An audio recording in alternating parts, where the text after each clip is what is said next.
We are going to talk about Swaziland, a kingdom. Geographically, it is between South Africa and Mozambique. It is the last absolute kingdom. Absolute kingdom means what the monarch says is final. He's above the constitution and so on. During the pre-European days, all African countries had kingdoms, and next to Swaziland, there were kingdoms such as Zulu Kingdom and others. But Eswatini succeeded in being a kingdom because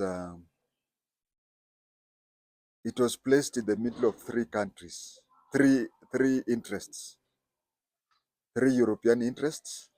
On one side, there was the Portuguese in Mozambique.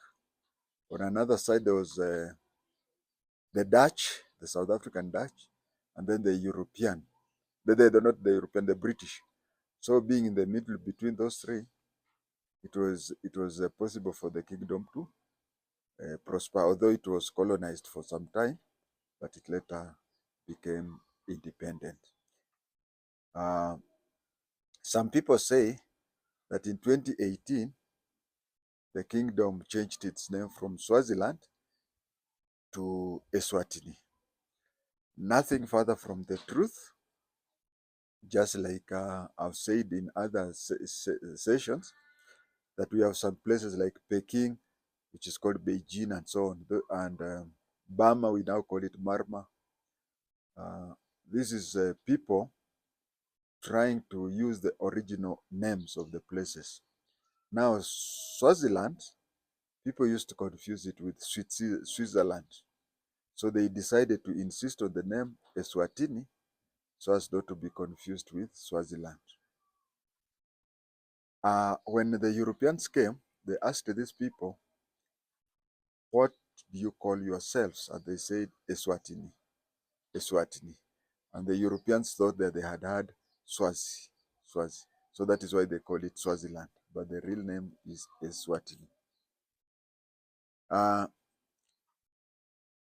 In that tradition of that country, it is ruled by a king, and the current king is called Mswati, King Mswati III.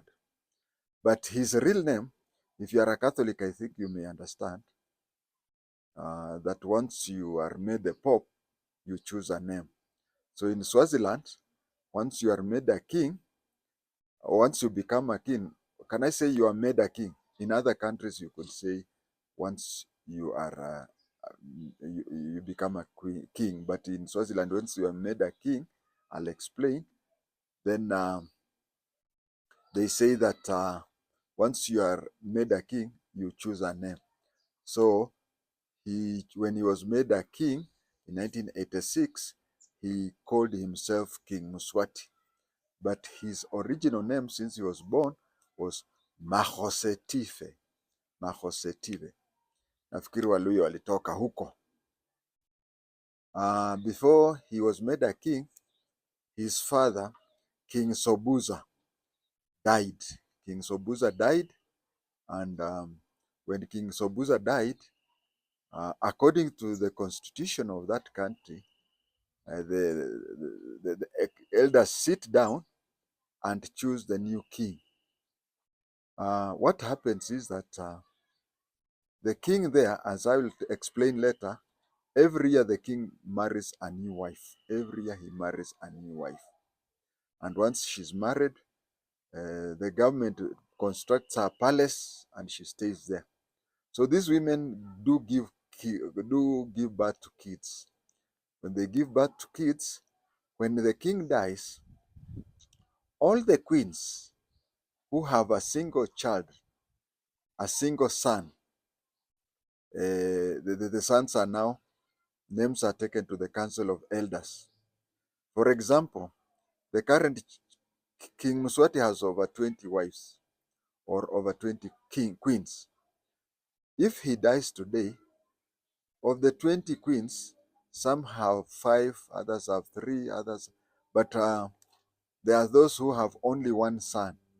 So the names of all those sons, 1 will be forwarded to the Council of Elders.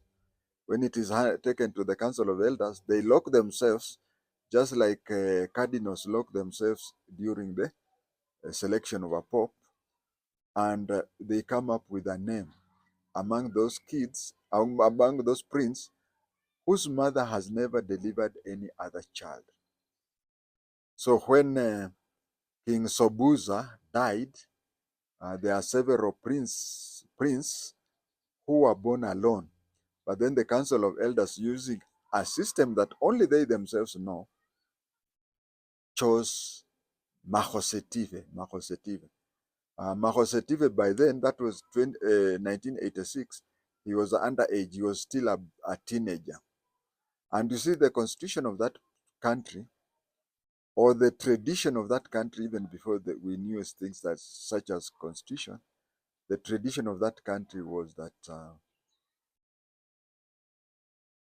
once the king dies, then the queen mother becomes the ruler. The queen mother is called Ngwenyama. She rules until the elders sit down and appoints the next king. And if the next king, like Mahosetive, was still young, she would continue ruling as if she was the king until he comes of age. And who is this queen mother? Queen mother is the king's first wife, the eldest queen. Eldest queen will rule until one of the princes who has been selected by the elders becomes the king. Now, Mahosetive was a teenager when he was appointed. Then he had to go to college, complete college. He had to go to London, to the Sandhurst Military College. Now, when he went to Sandhurst Military College, he was trained to be a commissioned military officer, and then that is when he came back and became the king. Now, the first wife he married, when he dies, or when he dies, the eldest, because it is possible that the first queen could be dead ahead of him. So the eldest queen would be, in case, okay, it is not even in case, because from the time he dies, during the funeral and so on, and the time when the Council of Elders will be choosing the new king, the eldest queen will be the Ngwenyama. Lastly, I want to talk about real dance. Real.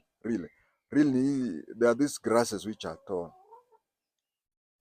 They usually have reed dance. It is called reed dance. Every year, at a certain time, once a year, some girls uh, who have never performed video wazee usually dance almost naked before the king, and the constitution says that once they are having that real dance, the king selects one of them to be his wife for that year. When she is elected as the queen of that year, then she's taken and they build a castle and a palace for her, and she officially becomes a queen. So if for example, if King Mswati has 20 what 20 queens, this year again it will be 21, 22, 23.